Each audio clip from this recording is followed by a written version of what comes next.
What is human trafficking? Yeah, so the overall, my understanding of it, they're saying that human trafficking is when you convince a woman to do something she doesn't want to do for financial gain. And there's different methods you can do that. You can do that through force, and you can also do that through emotional coercion. I think most people, just speaking from the American perspective, most people believe that human trafficking is effectively slavery, selling human beings. That's what I believe as well. Absolutely. And this is the thing that's so interesting. When you finally end up the enemy of the matrix and they use the legal system as a weapon to punish you for having an opinion, you realize how subjective the law is, right? Because it can be a weapon. When you have something subjective, you can just pick and choose. So if they sit and say, human trafficking is a woman doing something for financial gain against her will via emotional coercion. Well, he knows these two girls, they have TikTok accounts. Emotional coercion? Convincing her. That's what I'm accused of, because they have no proof of me doing anything wrong. So they said, he's convinced these girls to do TikTok for money. The girls have said this is not true, and the state is denying their statement, saying, no, you're brainwashed, it is true. And I went to jail. So how is the state, so the state is trying to coerce the women, so how is the state not committing human trafficking by the same definition? Well, absolutely, it's very interesting. It's very interesting that you can sit someone down and tell them they're a victim when they say they're not a victim.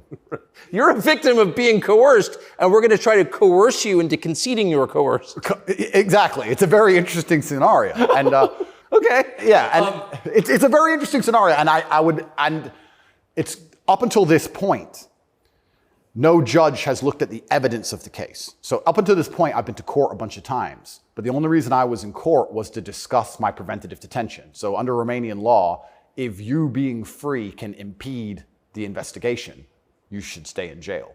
So the judge agreed that, yeah, maybe if he's free, he can damage this investigation because they're trying very hard to get something on this guy. So I've done a bunch of jail time. And now it just begins. The judge is going to look at the case. And like I said, God willing, I still have enough faith in the Romanian judicial system that she's going to look at this and go, this is not a crime. Or you're aware of the media coverage of this, however. So you're in jail for 90 days or more, and the rest of the world is talking about you. Do you know what they're saying? They're saying very heinous things, and I would hate to come across as a conspiracy theorist, Tucker, but I kind of have a feeling that this might be something to do with my influence and an attempt to slander my name. Perhaps I'm crazy. But the fact that they chose such a heinous crime, and they reported it so heavily, and they won't shut up and keep repeating basically a slander attack day after day after day. Also considering the fact that other people who genuinely commit heinous crimes have far more favorable press coverage. I don't want you to think I'm a conspiracy theorist. Please, Tucker, I would hate for you to come here and call me crazy. Yeah. But something very strange about it, and I think What, when Jeffrey Epstein's friends call you immoral? Yeah. The goal of it is certainly to slander my name, and I like to see it as a litmus test. I like to see it as an intelligence test. Anybody who wakes up and looks at me and goes, he's a human trafficker because of TikTok, they're fully gone. So, but from the West, just to defend the average news consumer in the West. Sure. Andrew Tate, kind of an outlaw. Yep. Lives in some palace in Romania, wherever that is. Yep. And Romania sounds like the kind of place where human trafficking is like the main industry. A lot of it happens here. That's what's so crazy about it, right? What's so crazy is if they really wanted to find a human trafficker, I think they could probably do it quite easily. But they managed to get me. That's certainly the perception. But it's one of those charges that kind of sells itself. Oh, absolutely. And it doesn't matter if you're found guilty or not, right? You're a human trafficker forever. And but I do think that public consciousness is changing. I think with things like there's been some very large court cases recently involving some very famous people in which women were caught lying, trying to slander men's names for rape and these kinds of things. And I don't think people believe it anymore.